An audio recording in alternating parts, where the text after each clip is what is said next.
একবার রাজসহ যজ্ঞ করেছিলেন স্বয়ং রাম ঠাকুর। সেই যজ্ঞে উপস্থিত ছিলেন বিভিন্ন দেবী দেবতা সমেত স্বয়ং দেবাদিদেব মহাদেব ও মাতা পার্বতী। বন্ধুরা, রাম ঠাকুরের ভিডিওগুলি এই রকমই অলৌকিক ঘটনায় পরিপূর্ণ থাকে। তাই রাম ঠাকুরের একটি ভিডিওতে একজন বন্ধু কমেন্ট করেছিলেন, সব মনে বানানো গল্প। আসলে বন্ধুরা, আমি আপনাদের যাই শোনাই সবগুলি কিন্তু বিভিন্ন লেখকের লেখা থেকে শোনাই। এতে আমি বিন্দুমাত্র কোনো রূপক ব্যবহার করি না। আসলে রাম ঠাকুরের জীবনটাই বিভিন্ন অলৌকিক ঘটনায় পরিপূর্ণ, তাই সহজে বোঝা যায় না। আর অভক্তেরা তো তা কখনো বিশ্বাসই করতে পারবেন না। তাই হয়তো রাম ঠাকুর নিজেই কোনোদিন চায়নি তার প্রচার প্রসার হোক। তো বন্ধুরা, আজকে আমি আপনাদের শোনাচ্ছি লেখক ফণীন্দ্র কুমার মালাকারের লেখা রামভাই স্মরণে বইটি থেকে। যদি ভিডিওটি ভালো লাগে অবশ্যই কমেন্টে জয়রাম লিখে যাবেন জয় গোবিন্দ। আর ভিডিওটি ভালো লাগলে একটি লাইক করে চ্যানেলটি সাবস্ক্রাইব করে আমাদের পাশে থাকবেন। আপনাদের একটি সাবস্ক্রিপশন আমাদের ভিডিও বানাতে অনেক উৎসাহ প্রদান করে। চলুন শুরু করি আজকের এই ভিডিওটি একটিবার শেয়ার করে দেবেন নিজের প্রিয় জনদের কাছে। আনন্দ না তাদের জীবনেও একটি আধ্যাত্মিক পরিবর্তন। প্রতিদিন নাম প্রার্থীরা আসিয়া নাম লইয়া যায়। ৯ই ফাল্গুন বিভিন্ন জায়গা হইতে বহু ভক্ত আসিয়া ঠাকুর প্রণাম করিলেন।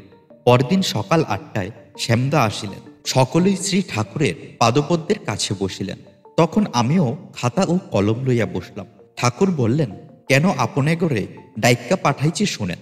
ধরিত্রীর অনিবার্য ধ্বংসের কারণ জ্ঞাত হইয়া কুরুক্ষেত্র মহাসমরের পূর্বে গোবিন্দ স্বয়ং উপস্থিত থাকা পাণ্ডবগড়ে নিমিত্ত মাত্র রাইখা যুধিষ্ঠিরে দিয়া রাজন্যবর্গের সহায়তায় রাজসহ যজ্ঞ সমাপন করাইয়া ধরার ভার লাঘব করেছিলেন।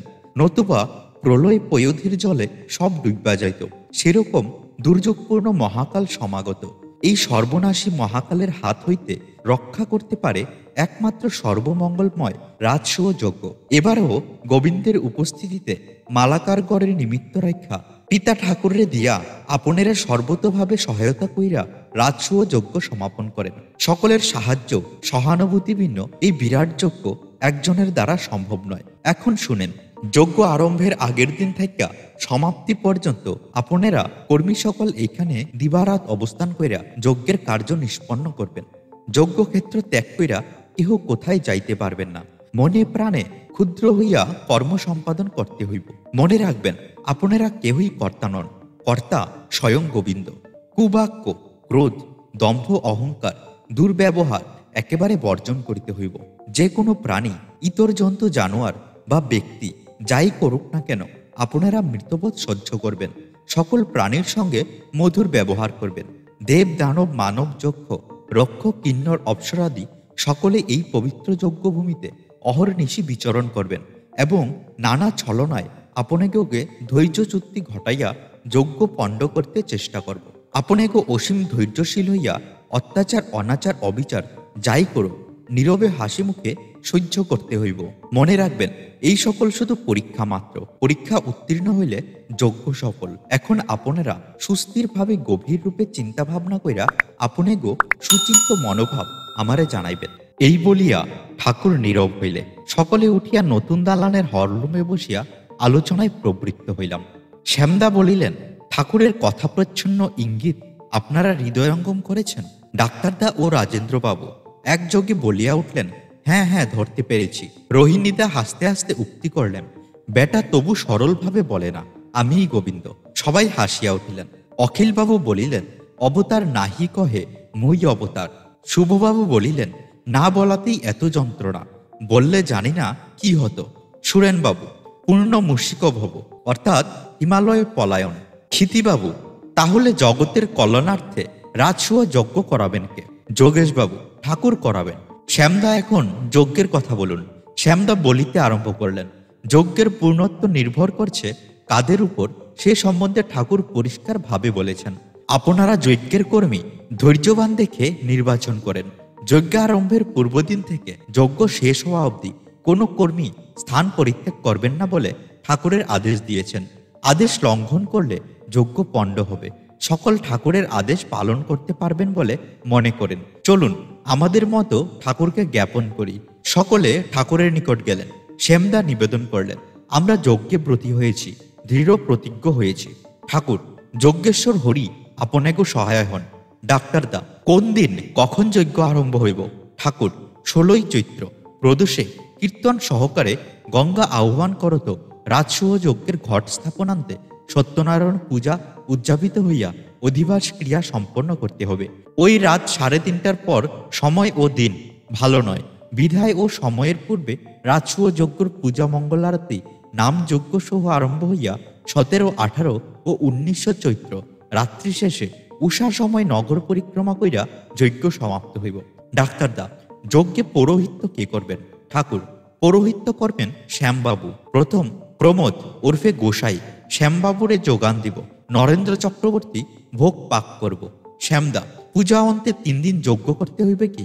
ঠাকুর, 3 দিন বিধান অনুযায়ী যজ্ঞ হইব। যজ্ঞ কে করবেন পরে জানাবো।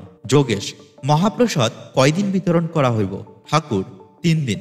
অখিলবাবু বললেন, মহাপ্রসাদ কিসের হবে? ঠাকুর, 17, 18 ও 19 চৈত্র প্রসাদ বিতরণ করবেন। মহাপ্রসাদ সচরাচর যা দিয়া কইরা থাকেন তা দিয়াই হইব। ফল ফলারি মালসা ভোগ, খিচুড়ি ও তরকারি, সাধ্যা অতিরিক্ত কিছুই করবেন না। প্রসাদ থাইকা যেন কেহ বঞ্চিত না হন, তাহা হইলে মহা অনর্থ ঘটব। এই বিষয়ে খুব সতর্ক দৃষ্টি রাখতে হইবে। কোনো কারণেই বিরক্তি প্রকাশ করবেন না। এক ব্যাগ মহাপ্রসাদ তরকারি ফল ফলারি অহর্নিশি মজুত রাখবেন। খিচুড়ি ও তরকারি সবসময় চুলার উপর রাখবেন, যেন গরম থাকে। বিশেষভাবে অসমে আইসাই প্রসাদ পাইতে চাইব, প্রসাদ চাইলে হাসি মুখে দিবেন। এইভাবে বহু পরীক্ষা চলব। সাবধান, এই জন্য গুরু দায়িত্বশীল কর্মী সারা রাত প্রসাদ দেওয়ার জন্য থাকতে হইব। প্রভাতে অবশিষ্ট প্রসাদ জলে বিসর্জন দিবেন। অখিলবাবু, প্রদোষে প্রতিদিন সত্যনারায়ণ পূজা হবে? ঠাকুর, হইব। ফল ফলারি ও সিন্নি দিবেন। সত্যনারায়ণের প্রসাদ কিছু পরিমাণে যারা মহাপ্রসাদ পাহারা দিবেন তাগো জিম্বায় রাখবেন। কেহ চাইলে যেন দিতে পারেন। প্রসাদ নিয়া কেহ হইতো শরীরে পায়ে মার্জনা করছে, আপনারা হাসাহাসি করবেন না, কিছুই বলবেন না। যোগেশ বাবু, যজ্ঞের জন্য আর কোনো দ্রব্যের প্রয়োজন হইব কি? ঠাকুর, চন্দন কাষ্ঠ, আম্র কাষ্ঠ, ঘৃত প্রত্যহ সোয়াশে পাটখড়ি রাখবেন। প্রতিদিন পূজা ও যজ্ঞের দক্ষিণা দিবেন সাধ্যমতো। ডাক্তারদা, যজ্ঞীয় নিমন্ত্রণ ব্যবস্থা কিভাবে করব? ঠাকুর, অপ্রাকৃত ব্রহ্মাণ্ডে ভগবত ধামাদি নিমন্ত্রণ আপনারা করতে পারবেন না, সেইটা হইয়া যাইব। নিমন্ত্রণ পত্র কর্মসূচি দিয়া ছাপাইয়া নেন। কৈবল্যনাথের নিমন্ত্রণ জানাইবেন। কাশী গোপীনাথ কবিরাজ ও শিবেন্দ্র শাস্ত্রীর নিমন্ত্রণ পত্র দিবেন। শিবেন্দ্ররে আমি ডাইকা পাঠাইছি, এই মর্মে এখানে পত্র দিয়া দেন। বন্ধুরা, গোপীনাথ কবিরাজও কিন্তু রাম ঠাকুর নিয়ে অনেক লেখালেখি করেছেন। সেই সব লেখালেখির ভিডিও আমি অলরেডি আপনাদের সামনে তুলে ধরেছি আমাদের এই চ্যানেলে। আপনারা যদি গোপীনাথ কবিরাজের লেখা রাম ঠাকুর নিয়ে জানতে চান, তাহলে অবশ্যই আমাদের চ্যানেলটি একবার এক্সপ্লোর করবেন। দৈনিক পত্রিকার মাধ্যমে জাতি ধর্ম নির্বিশেষে রাজসূহ যজ্ঞের নিমন্ত্রণ কইরা দিতে পারেন। ছাপান নিমন্ত্রণ পত্র সকল স্থানে পাঠাইবেন। শুভবাবু, বহিরাগত ভাই বোনদের সংখ্যা কম হবে না, তাদের খাবার থাকবার ব্যবস্থা উত্তম রূপে করা দরকার। ঠাকুর, ঠিক বলেছেন। বিদেশ থেকে আইসা খাবার থাকবার ঘুমাবার বিন্দুমাত্র অসুবিধা ভোগ করুক, এটা আমি চাই না। তারা বিদেশে আছে, একটুক যেন বোধ না করে। একদল কর্মী তাগো তত্ত্বাবধানের জন্য সর্বক্ষণ নিযুক্ত রাখবেন। শুভবাবু, যজ্ঞের কোষাধ্যক্ষ আমরা শচীন বাবুকে নিযুক্ত করব। ঠাকুর, না, তা হইতে পারে না। রাজসূহ যজ্ঞে এই পরিবারস্থ সকলে নির্বাক ও নির্লিপ্ত দর্শক রূপে অবস্থান করব। একমাত্র পিতা ঠাকুরের দিয়া কিছু কাজ করামো। শুভবাবু, আমাদের প্রয়োজনে কোনো কাজ করবার অনুমতি দিলে তাও কি করতে দেবেন না? ঠাকুর হাসিয়া বললেন, আপনারা হইলেন কর্মাধ্যক্ষ, তারা সকল সময় অধ্যক্ষ আদেশে কাজ কইরা যাইবেন, নিজেকে কর্তৃত্বে নয়।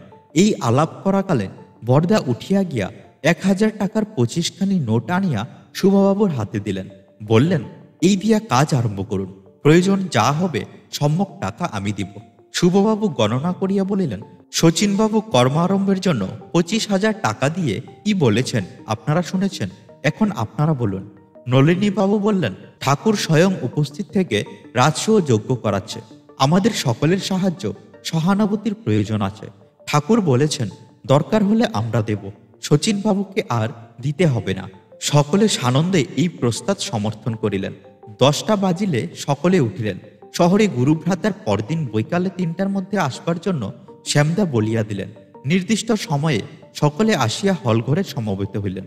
শ্যামদা বললেন, ঠাকুর রাজসূয় যজ্ঞে কর্মীদের প্রধান কর্তব্য সম্বন্ধে যাহা আদেশ দিয়েছেন, আশা করি সেই সকল উক্তি স্মরণ আছে। সকলে বলিলেন, সকল কথা স্মরণ নাই। শ্যামদা, ঠাকুরের আদেশ অনুযায়ী কর্মীরা কর্ম না করলে যজ্ঞ পণ্ড হবে, অতএব আদেশগুলি পুনরায় আমাদের শোনা দরকার। ডাক্তারদা বলিলেন, ফণির নিকট ঠাকুরের সকল কথা লিখা থাকে, সে পাঠ করুক, আমরা শুনে নিই। প্রমোদবাবুও বলিলেন, ফণি গতকাল যা লিখেছে আমাদের পড়ে শোনাও। আমি খাতাটি আনিয়া পড়িয়া শোনাইলাম। শ্যামদা বলিল, ঠাকুরের আদেশ পালন করতে পারার মতো ধৈর্যশীল কর্মী নির্বাচন করতে হবে। ফণি, তুই ঠাকুরের এই আদেশের ৩-৪খানা কপি বার করে রাখবি, পরে দরকার হবে। সুরেন্দ্রবাবু বললেন, এখন স্থানীয় একজন কোষাধ্যক্ষ নিযুক্ত করুন। সকলে নবদ্বীপ বণিককে কোষাধ্যক্ষ নিযুক্ত করিলেন। নরেন্দ্র ভূঁইয়া বললেন, রাজসূয় যজ্ঞে কি কি কাজ করতে হবে তার একটা ফর্দ তৈয়ার করুন। এই ফর্দ মতো স্থানীয় ভারপ্রাপ্ত কর্মীরা কাজগুলির যজ্ঞের ৩ দিন পূর্বে শেষ করবেন এবং তৈজস পত্র সংগ্রহ করে রাখবেন। ফর্দ তৈয়ার হলো।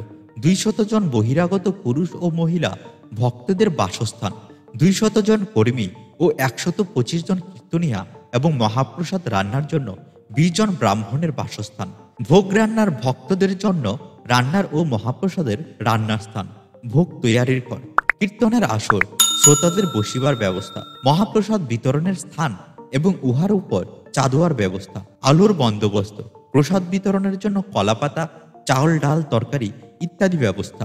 এই সকল কাজ যজ্ঞের ৩ দিন পূর্বে সম্পন্ন করে সকল ভার ১৬ জন দায়িত্বশীল স্থানীয় কর্মীর উপর দেওয়া হইল।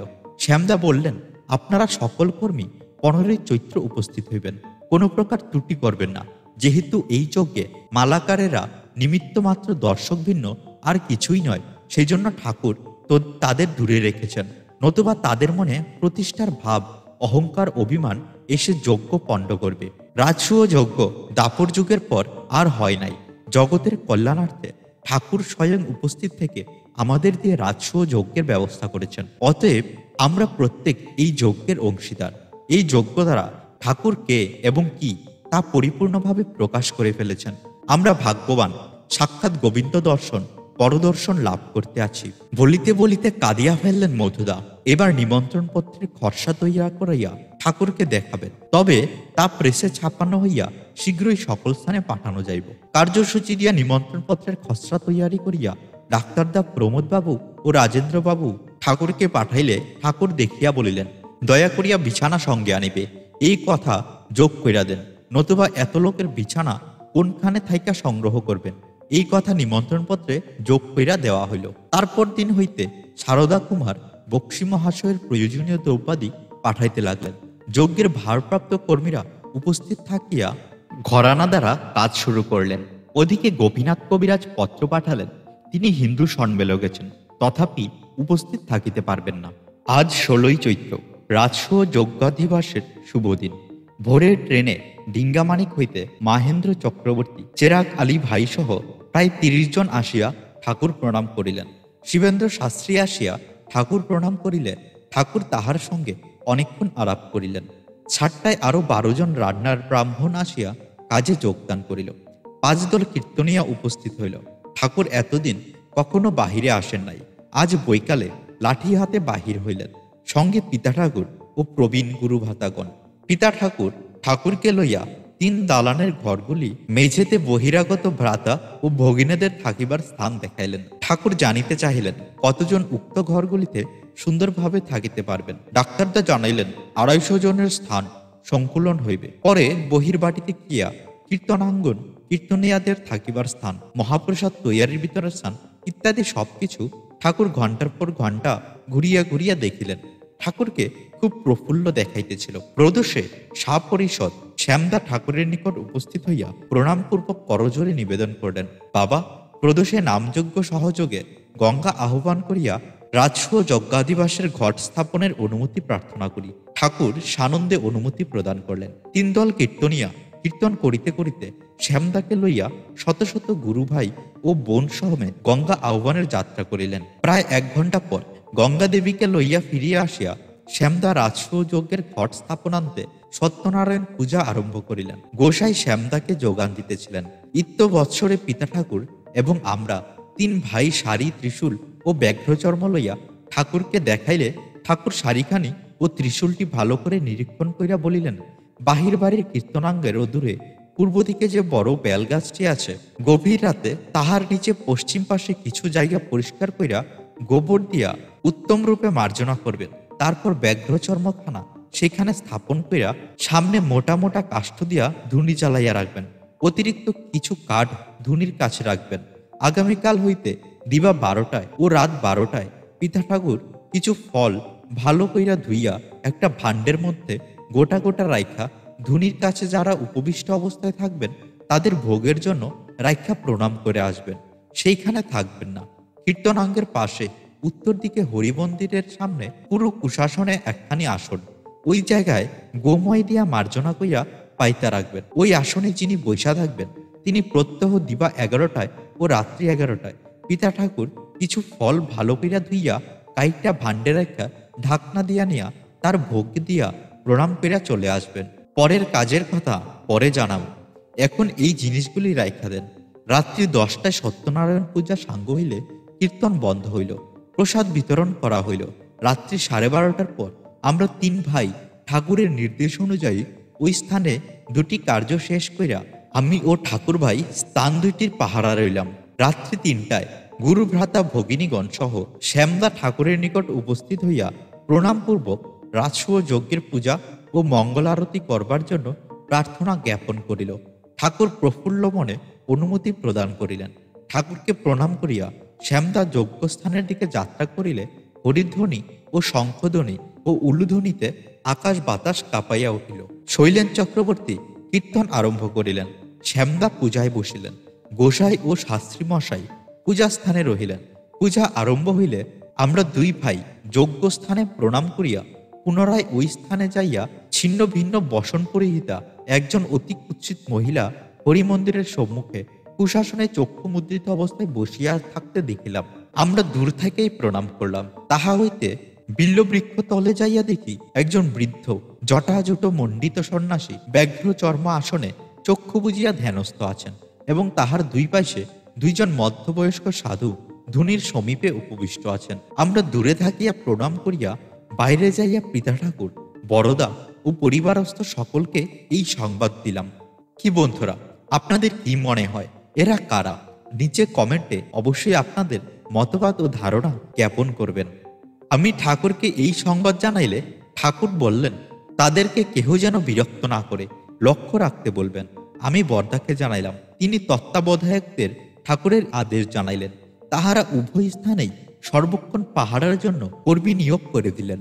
শ্যামদার আদেশে যজ্ঞের দিন কেহ যেন ঠাকুরের নিকট যাইতে না পারে, তজ্জন্য তত্ত্বাবধায়করা সকল সময় পাহারায় প্রবীণ ভক্তকর্মী বসাইলেন। আজ 17ই চৈত্র, রাজসূয় যজ্ঞের প্রথম দিন। এই দিন সকালে 7টায় ঠাকুর শাস্ত্রী মহাশয়কে ডাইকা জিজ্ঞেস করলেন, বেদোক্ত রাজসূয় যজ্ঞের যজ্ঞীয় বিধিবিধান জানা আছে তো? তিনি জানাইলেন, আজ্ঞে জানা আছে। ঠাকুর বললেন, শ্যামবাবু পূজা শেষ করলে আপনি যজ্ঞ করবেন। যজ্ঞ নিষ্পন্ন হইলে ভোগ নিবেদন হইব। তিনি সম্মতি জ্ঞাপান্তে ঠাকুর প্রণাম করিয়া শ্যামদাকে ঠাকুরের আদেশ জানাইলেন। শ্যামদা তখনই ডাক্তারদাকে 3খানা সাদা ধুতি ও 3খানা নামাবলী আনিয়া রাখিতে বলিলেন। আমি ঠাকুরকে জিজ্ঞেস করলাম, যজ্ঞের 3 দিন বাল্যভোগ গ্রহণ করিবেন না কেন? ঠাকুর জানাইলেন, প্রয়োজন আছে। আমি বাহিরে আসিলাম। আমি শ্যামদার নিকট গেলে তিনি কাঁদো কাঁদো সুরে বললেন, আমি রাজভোগ লইয়া ঠাকুরের সম্মুখে দিবার পর ঠাকুর ভোগের দিকে তাকাইয়া বলিলেন, এগুলি কি দিতেছেন? এগুলি রাজরাজার খাদ্য, আমার না। আমি দরিদ্র ভিখারি, আপনাকে দ্বারে দ্বারে ভিক্ষা মাইজ্ঞা খাই। সব যাই না শুনা এসব উপাদেয় খাদ্য দিয়া উপহাস করছেন কেন? আমি আপনাকে উপহাসের পাত্র হইয়া এখানে আর থাকুম না, এখনই চইলা যাম। আমার সামনে থেকে শিগগিরই এই রাজভোগ নিয়া চইলা যান। কে আছেন? ফণিবাবুরা ডাইকা দেন। দরজা থেকে গুরু ভ্রাতারা সকলে কথা শুনেছে। আমি জীবনে এই প্রথম ঠাকুরের এরূপ মূর্তি দেখলাম। আমি ভয়ে কাঁপতে কাঁপতে প্রসাদের পাথর নিয়ে আসি। শাস্ত্রী মহাশয় গিয়া বহু স্তবস্তুতি করবার পরও তাকে বিদায় করে দেন। যশোদা মাও বিফল মনোরথ হয়ে ফিরেছেন। এখন তুই গিয়ে যাওয়াটা বন্ধ করতে পারিস। বরদা বললেন, ঠাকুর জামা গায়ে জুতা পায়ে পুটুলি বগলে লাঠি হাতে নিয়ে তৈরি হয়ে বসে আছেন। তুমি গেলে তোমাকে ঠাকুর কোথায় দিয়ে আসতে বলবেন? তুমি নানা অজুহাত দেখিয়ে পরে নিয়ে যাবে বলবে। প্রমোদবাবু, ডাক্তার দাশগুপ্ত আদি সকলে একই কথা বললেন। আমি কি আর করব? গুরুজনদের আদেশ শুনিয়া নিরুপায় ভাবে মাথা নত করিয়া মনে মনে প্রার্থনা করতেছিলাম, ঠাকুর আজ আমাকে বাঁচাও, নতুবা ভয়ঙ্কর বিপদে ফেলবে। তুমি জানো ঠাকুর, মৃদঙ্গ বাদনের ফলে অজস্র ঘাম ঝরিয়া পড়িয়া পরিদেহ বস্ত্র গেঞ্জি ভিজিয়া চুপসে গিয়েছিল। আমি তদ অবস্থায় ঠাকুরের নিকট উপস্থিত হইলে ঠাকুর হাতের লাঠি বগলের পুটলি রাখিয়া স্বীয় পরিদেহ বস্ত্রের কোচ খুলিয়া হাতে লইয়া ডাকিতে লাগিলেন, আসেন আসেন, আমার কাছে আসেন। ঘামে একেবারে স্নান করিয়া ফেলেছেন। ঠাকুরের ভাব বুঝা পিছু হাঁটিবার চেষ্টা করিতেই ঠাকুর খপ করিয়া আমার হাত ধরিয়া টানিয়া লইয়া ঘাম মুছাইতে শুরু করলেন। আমি অনন্যোপায় হইয়া দাঁড়াইয়া রইলাম। ঠাকুর সমস্ত শরীর মুছাইতে মুছাইতে বলিলেন, এমন তন্ময় হইয়া না বাজাইলে কি কীর্তনে প্রেম হয়? মৃদঙ্গ কীর্তনের প্রাণ, প্রাণ দিয়া মৃদঙ্গ বাদ্য করলে কীর্তনের প্রেমের বন্যা হয়ে যায়। ঠাকুরের মুছানো শেষ হইলে আমি আল্লাহ হইতে ঠাকুরের অপর একটি ধুতি ঠাকুরের হাত দিয়া বলিলাম, ওই কাপড় ছেড়ে দিয়ে এইটা পরেন। ঠাকুর কাপড় পরিধান করবার ফাঁকে আর চোখে তাকাইয়া দেখি দরজার আড়ালে পূজনীয়রা দাঁড়াইয়া আছেন। বস্ত্র পরিধান করিয়া ঠাকুর খাটে বসিলে আমি গামলা ও জল দিয়া হাত দুইখানা ধোয়াইয়া দিয়া জিজ্ঞেস করলাম, আমার ঘাম মুছাইবা দিবার জন্যই কি আমাকে ডেকে পাঠিয়েছেন? ঠাকুর বলিলেন, তাও বটে, আর একটা কাজ করতে হবে। আমি জানিতে চাহিলাম, কি কাজ? ঠাকুর, আমারে এখন ঢাকা জয়কালীর বাসায় দিয়ে আসতে হইবে। উত্তর, দিয়ে আসা যাবে, কিন্তু রাজসূয় যজ্ঞ আরম্ভ করালে আপনি। দেবদেবী এবং অপ্রাকৃতিক ধামাদির নিমন্ত্রণ আপনিই করেছেন। আপনি যজ্ঞকর্তা, আপনাকে উপস্থিত না দেখে দেবদেবীরা যজ্ঞে এসে ফিরে যাবেন, তাতে যজ্ঞ পণ্ড হবে না তো? ঠাকুর ক্রুদ্ধ কণ্ঠে বলিলেন, হিতবাণী শুনাইতেই ডাকি নাই, আমারে দিয়া আসবে কিনা বলো। উত্তর, স্টেশন পর্যন্ত পায়ে হেঁটে যেতে পারবে না, একটি গাড়ি দরকার।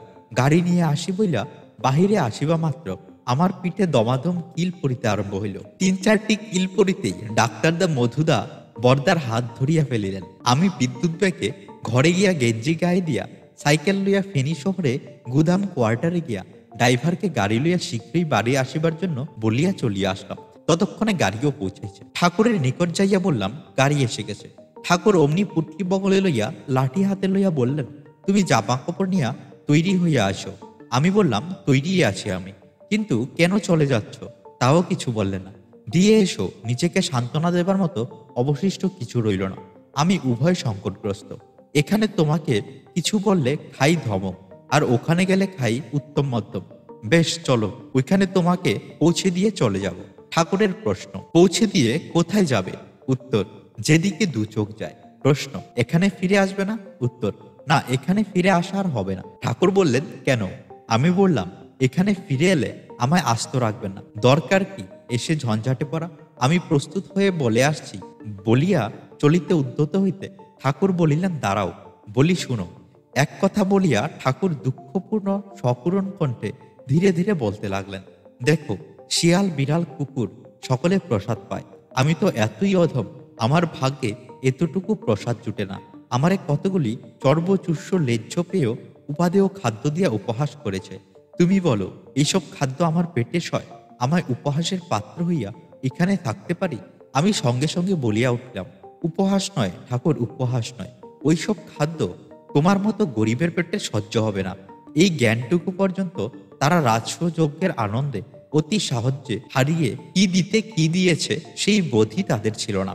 এই জন্য এখন তারা সকলে অনুতাপে চোখের জলে ভাসছেন। ঠাকুর, তুমিও কারো প্রাণে কষ্ট দাও না, ওটা তোমার স্বভাব নয়। আমাদের অজ্ঞানকৃত অপরাধ দয়া করে ক্ষমা করো। আমি প্রসাদ এনে দিই, প্রসাদ গ্রহণ করে আমাদের সকলকে কিছুটা শান্তি দাও, তারপর চলো, তোমাকে নিয়েই যাব। এই কথায় ঠাকুর বলিলেন, প্রসাদ নিয়ে গেলে তোমরা সকলে শান্তি পাইবা? উত্তর, না পাই, তবু প্রসাদ নিয়ে চলো। দাও, জামা জুতো ফেলে দিই, বগল চাপা সম্পত্তিটা রাখো। বলিয়া হাত হইতে লাঠিটা রাখিয়া দিয়া জামা জুতো খুলিয়া রাখিলাম। ঠাকুর জিজ্ঞেস করলেন, শচীন বাবু তোমারে মারছে? আমি হাসতে হাসতে উত্তর দিলাম, কই না তো, দাদা আমাকে রাজসূয় যজ্ঞের দক্ষিণা আগাম দিয়ে দিয়েছে, তাই প্রসাদ নিয়ে আসি। বলিয়া বাইর হইতে দেখি শ্যামদা সকলের সঙ্গে দরজায় দাঁড়িয়ে আছেন। নরেনদাও ছিলেন। তাহাকে জিজ্ঞেস করলাম, ভোগের জন্য খিচুড়ি রান্না করেন নাই? রান্না করিয়াছি বলিয়া জানাইলে তাহাকে ও শ্যামদাকে লইয়া চলিলাম। সঙ্গে সঙ্গে গুরুজনরাও চলিলেন। ভোগের ঘরে যাইয়া অপর একখানা পাথরে খিচুড়ি ও ভাজি ও একটি বাটিতে চাটনি রাখিতে বলিলাম। আমি ঠাকুরের হাত মুখ ধোয়াইতে যাইতেছি, আপনারা এই ভোগ লইয়া আসেন। ঠাকুরের নিকট যাইয়া ঠাকুরের হাত মুখ ও পা দুইটি ধোয়াইলাম। শ্যামদা ভোগসহ পাথর খাটে বিছানায় তোয়ালের উপর রাখিয়া মেঝে প্রণাম করিয়া বাহির হইলেন। নরেন্দা সিদ্ধ ভোগ ও চাটনি রাখিয়া নিজে প্রণাম করিয়া গেলেন। আমি জলের গ্লাস টেবিলে রাখিয়া প্রণাম করিয়া চলিতে উদ্ধত হইলে ঠাকুর বলিয়া উঠলেন, দাঁড়াও। আমি বললাম, বাইরে যাই। ঠাকুর, কেন বাইরে যাওয়া কেন? উত্তর, ভোগ দিয়া বাইরে যাওয়ার নিয়ম আছে। ঠাকুর, নিয়ম আছে বটে, কিন্তু ভোগ দিয়া চইলা গেলে আমার কোনো জিনিসের দরকার হইলে চামু কার কাছে? দিবই বাকে। খাওয়াতে হইলে মার মতো সামনে বইসা থাকো, এইটা খাও ওইটা খাও এরকম বইলা সোহাগ কইরা খাওয়াইতে হয়। খাওয়াইতে হইলে সেইভাবে খাও, নচেত খাবার দিয়া লাভ কি? আমি অমনি দরজায় খিল দিয়া ঠাকুরের সামনে মেঝেয় বসলাম। ঠাকুর প্রসাদ গ্রহণ করতে আরম্ভ করলে আমি চিন্তা করছিলাম, প্রসাদ নিতেছেন, কিন্তু যাওয়া বন্ধ করবার উপায় কি? অকস্মাৎ স্মরণ হইল, গতকাল শ্যামদাকে বলিয়েছিলেন তিনি রাত্রি ৩:৫০ পর দিন খারাপ, সেই জন্য রাত্রি ৩:৫০ পূর্বে রাজসূয় যজ্ঞ আরম্ভ করতে নির্দেশ দিয়েছিলেন। ভাবলাম এই যাত্রা ঠাকুরের যাওয়া বন্ধ করা যাইবে। ভোগ লোয়া শেষ হইয়াছে বুঝিয়া আমি দরজা খুলিতে দরজায় বাহিরে দণ্ডায়মান শ্যামদা ও অপর দুজন গুরুজনদের মধ্যে হইতে মধুদা বলিয়া উঠিলেন, ফণি, আজ থেকে ঠাকুর ভোগ দিয়ে সামনে থাকতে তোকে ঠাকুর আদেশ দিয়েছেন। তুই অসামান্য সেবাধিকার পেয়ে গেলি। ঠাকুর তোকে যা বলেছে আমরা বাইরে থেকে সব শুনেছি। আমি মধুদার কথায় কর্ণপাত না করিয়া শ্যামদাকে ভোগ সরাইয়া লইতে বলিয়াছি। শ্যামদা, ডাক্তারদা ও প্রমোদবাবু ভোগ সরাইয়া নিলেন। আমি ঠাকুরের হাত মুখ ধোয়াইয়া তোয়ালেখানা ঠাকুরের হাতে দিয়া বাহির হইয়া দেখি দালানের পেছনে বারান্দায় প্রসাদগুলি রাখিয়া শ্যামদা হইতে আরম্ভ করিয়া গুরুজনেরা সকলে ভূমিতে গড়াগড়ি দিয়া কাঁদিতেছেন। আমি বললাম, কাঁদিবার আর দরকার নেই, ঠাকুর ভোগ গ্রহণ করিয়াছেন, এখন ঠাকুরকে যাইতে না দিবার একটা ফন্দি পাইয়াছি। আমি একা পারিব না, আপনারা সকলে আসেন বলিয়া ঠাকুরের নিকট উপস্থিত হইলে ঠাকুর আমাকে আলনা হইতে ঠাকুরের জামাটি দিতে বললেন। আমি জামা দিবার সময় পূজনীয় সকলকে উপস্থিত হইলেন। ঠাকুর জামা গায়ে দিয়া আমাকে বলিলেন, এবারে তুমিও প্রসাদ নিয়া তৈয়ার হইয়া আসো, তারপর চলো যাই।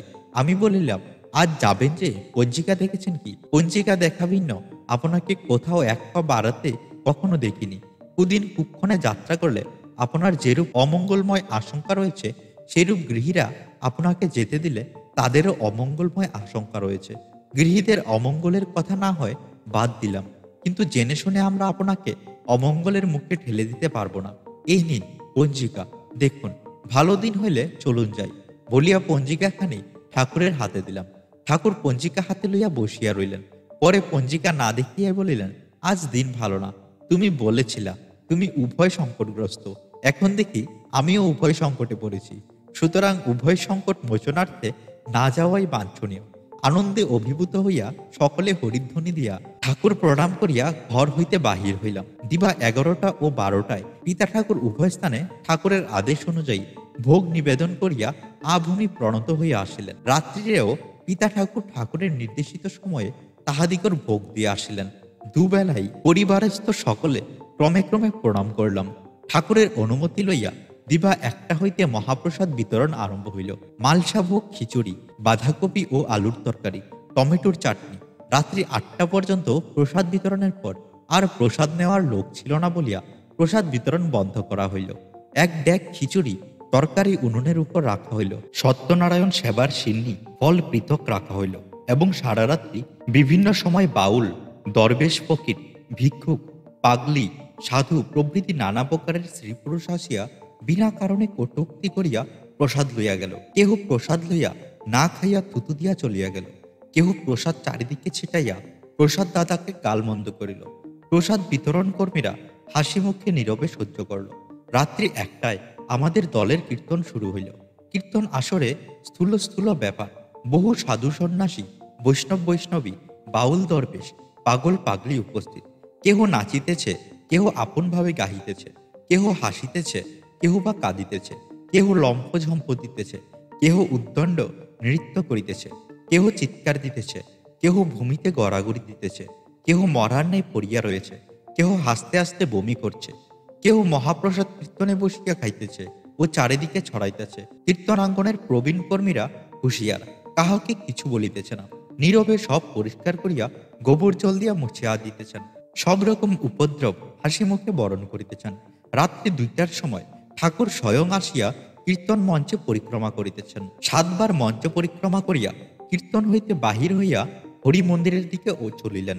পিতা ঠাকুর ঠাকুরের পেছনে যাইতেছেন, কিছু সংখ্যক প্রবীণ ভক্ত যাইতেছেন। পিতা ঠাকুরের মুখে শুনিয়াছি, হরি মন্দিরের সামনে ওই কুৎসিক স্ত্রীলোকটির নিকট যাইয়া ঠাকুর জোরপূর্বক হাত জোরপূর্বক উভয়ে উভয়ের দিকে অল্প সময় দৃষ্টি বিনিময় করিয়া সহাস্য বদনে ওই স্থান ত্যাগ করিয়া বিল্ল বৃক্ষতলে ধুনির নিকট উপস্থিত হইলেন। শিষ্য 2 জন বসা অবস্থায় তন্দ্রাচ্ছন্ন, আর সাধু যুক্ত করে স্থির নয়নে ঠাকুরের দিকে দৃষ্টিপাত করিয়া মৃদু মৃদু হাসিতেছেন। ঠাকুরও যুক্ত করে অপলোক নেত্রে তাকাইয়া হাসিতেছেন। ঠাকুর ধীরে ধীরে তথা হইতে ঘরে ফিরিয়া আসিলেন। আজ রাজসূয় যজ্ঞের 2য় দিন মঙ্গল আরতি সহযোগে আরম্ভ হইল। কি আনন্দ চলিতেছে, যেন আনন্দের হাট, আনন্দের মেলা, সবই মহা আনন্দময় বোধ হইতেছে। কর্মীরা অক্লান্ত পরিশ্রম করিয়াও আনন্দে ভাসিতেছে। আজও পূর্বদিনের ন্যায় পূজা যজ্ঞ নিখুঁতভাবেই সম্পন্ন হইল। কীর্তন আঙ্গিনার উপদ্রব সমানভাবেই চলিতেছে। রাত্রিতে মহাপ্রসাদ ও সিন্নি প্রসাদ লইয়াও নানা প্রকার অনর্থ চলিয়াছে। উভয় স্থানে কর্মীরা হাসি মুখে সব বরণ করিয়াছেন। রাত্রি 12টায় শৈলেন্দ্র চক্রবর্তী সদল বললে কীর্তন আরম্ভ করলেন।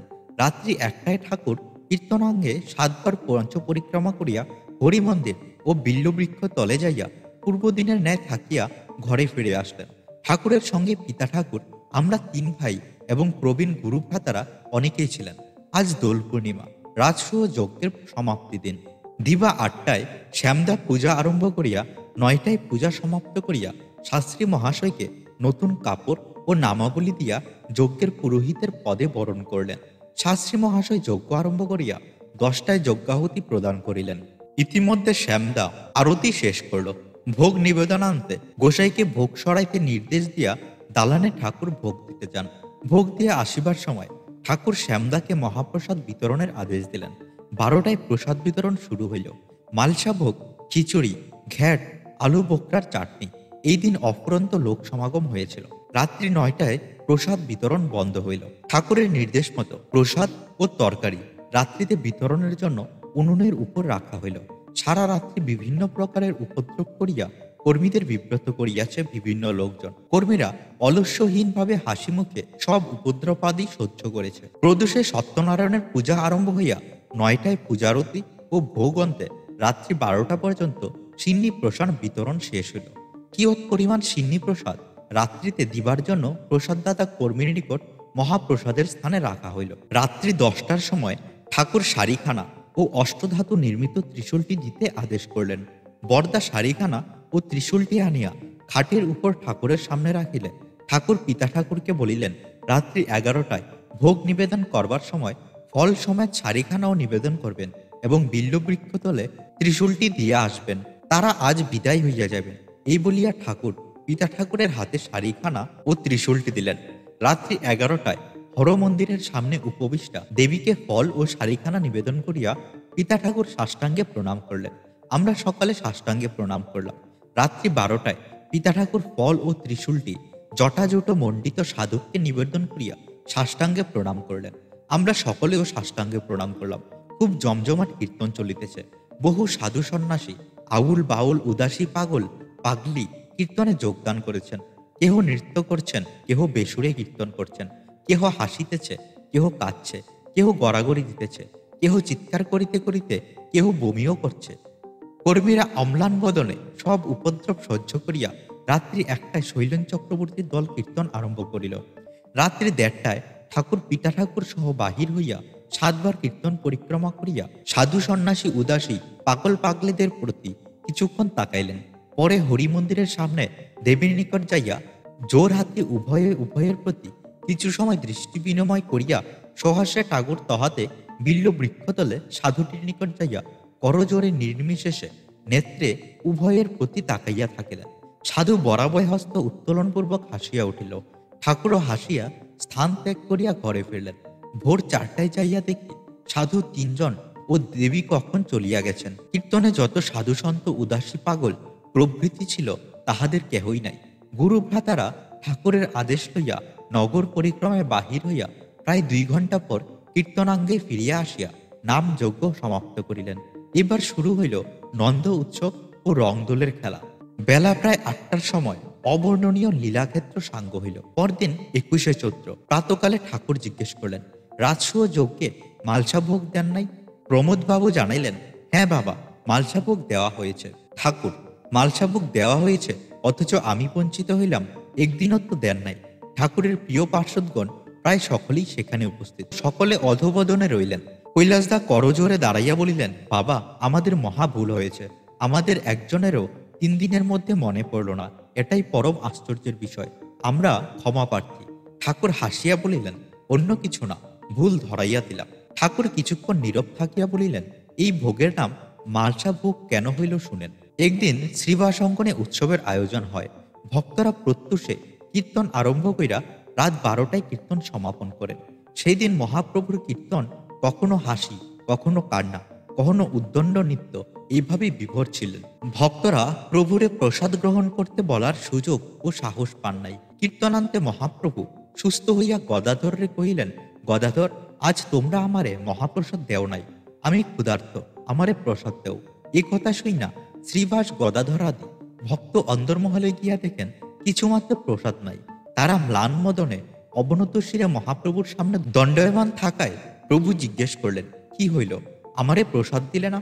গদাধর শাস্ত্র নেত্রে নিবেদন করলেন, প্রভু, প্রসাদ বিন্দুমাত্র অবশিষ্ট নাই। তাই শুইনা প্রভু উক্তি করলেন, প্রসাদের শেষ নেই, প্রসাদ কখনো শেষ হয় না। তোমরা যাও, গিয়া যেই যেই পাত্রে যেই যেই জিনিস ছিল সেই সকল পাত্র পরিষ্কার কইরা অন্য একটি পাত্রে সমস্ত জিনিস একত্র কইরা প্রসাদ তৈরি করো। প্রভুর আদেশে ভক্তরা পুনরায় অন্দরে গিয়া সব পাত্র পরিষ্কার কইরা ঘৃত, দধি, মধু, খই, বাদাম, কিশমিশ, মক্কা, জায়ফল ইত্যাদি সংগ্রহ কইরা আনন্দ করে আসা মহাপ্রভুর সামনে একটি পাত্র রাখলেন। প্রভু দীক্ষা কহিলেন, এ কি, এখানে রাখছো কেন? সব জিনিস একসঙ্গে মিলাইয়া প্রসাদ তৈরি করো, সকলরে দাও, আমারে দাও। পাঠক পাঠিকা লক্ষ্য করবেন, শ্রোতা বন্ধুরা লক্ষ্য করবেন, ঠাকুরের কথার রকম কিভাবে মোড় নিতেছে। গদাধর প্রসাদ তৈরি কইরা সকলরে দিল, আমারেও যথেষ্ট পরিমাণে প্রসাদ দিল। আমি অতীব ক্ষুধার্ত ছিলাম বইলা পরম তৃপ্তি সহকারে পেট ভৈরা প্রসাদ পাইলাম। সেদিন থেকে এই প্রসাদের নাম হইল মালসা ভোগ। এই বলিয়া ঠাকুর কিছু সময় নীরব থাকিয়া ধীরে ধীরে বলিয়া উঠিলেন, আমি গৌরাঙ্গদেব। সঙ্গে সঙ্গে মধুদা শ্রীগুরু গৌরাঙ্গদেবের প্রীতে হরিধ্বনি দিয়া উঠিল। ঠাকুরের তন্ময়তা ভঙ্গ হইয়া গেল। ঠাকুর কিয়ৎক্ষণ সকলের প্রতি তাকাইয়া বলিলেন, এ কি, আপনারা এখানে বৈশা আছেন কেন? ডাক্তারদা উত্তরে জানাইলেন, বাবা, আমরা আপনার কথা শুনবার জন্য বসে আছি। ঠাকুর বলিলেন, ভালো, আমার কথা শুইনা করিমুল্লাহ শাওনুল্লাহ হন, বকাউল্লাহ হইবেন না। শাস্ত্রী মহাশয়ের প্রশ্নের উত্তর ঠাকুরে বলিলেন, রাজসূয় যজ্ঞে ত্রিলোকের সমস্ত দেবদেবী উপস্থিত হয়েছিলেন। নন্দী ভৃঙ্গি সহ স্বয়ং যজ্ঞেশ্বর বিল্ল বৃক্ষের নিচে উপবিষ্ট ছিলেন। হরি মন্দিরের সামনে যজ্ঞেশ্বরী মহাদেবী বসিয়াছিলেন। কীর্তনে ও অপরাপার যজ্ঞস্থলী যত আউল বাউল উদাসী বৈরাগী সাধু সন্ন্যাসী, পাগল পাগলি, বৈষ্ণব বৈষ্ণবী দেখছিলেন, তারা সকলেই প্রচ্ছন্ন দেবদেবী। কেহ বমি কইরা, কেহ প্রস্রাব কইরা, কেহ প্রসাদ নিয়া, কেহ নানাভাবে বিব্রত কইরা পরীক্ষা কইরা দেখছেন আপনাগো ধৈর্য চুক্তি ঘটাইয়া যজ্ঞ পণ্ড করা যায় কিনা।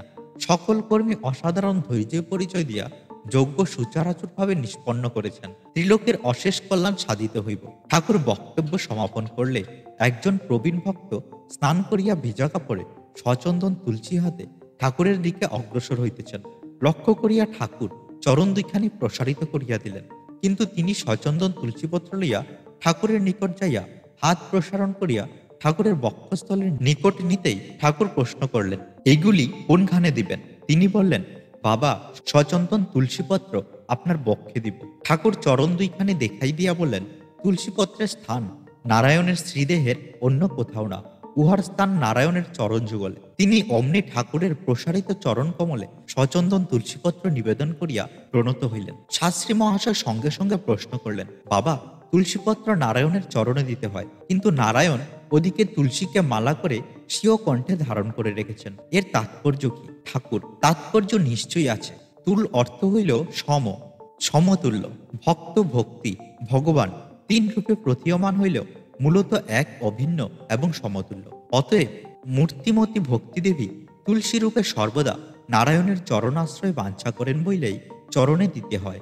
আর তুলসী নারায়ণের সমতুল্য বললেই নারায়ণ তুলসী মালা কইরা সাদরে স্বীয় কণ্ঠে ধারণ কইরা একত্বের প্রমাণ করছেন। যিনি যেভাবেই ভালোবাসেন তিনি সেভাবেই আনন্দ লাভ করেন। ধীরে ধীরে ভক্তগণ সকলে নিজ নিজ গন্তব্যস্থলে চলিয়া গেলেন। অবশেষে 26শে চৈত্র দিবা 1টায় ঠাকুর বর্দার সঙ্গে চট্টগ্রামে যান। বন্ধুরা, এই ছিল আজকের ভিডিওটি। আশা করছি আপনাদের ভালো লাগলো। ভিডিওটি যদি ভালো লেগে থাকে একটি লাইক কিন্তু অবশ্যই করবেন, আর চ্যানেলটি সাবস্ক্রাইব করে আমাদের পাশে থাকবেন। কমেন্টে লিখুন জয় গুরু, জয় রাম, জয় গোবিন্দ। ভালো থাকবেন, পাশে থাকবেন। দেখা হচ্ছে পরের ভিডিওতে।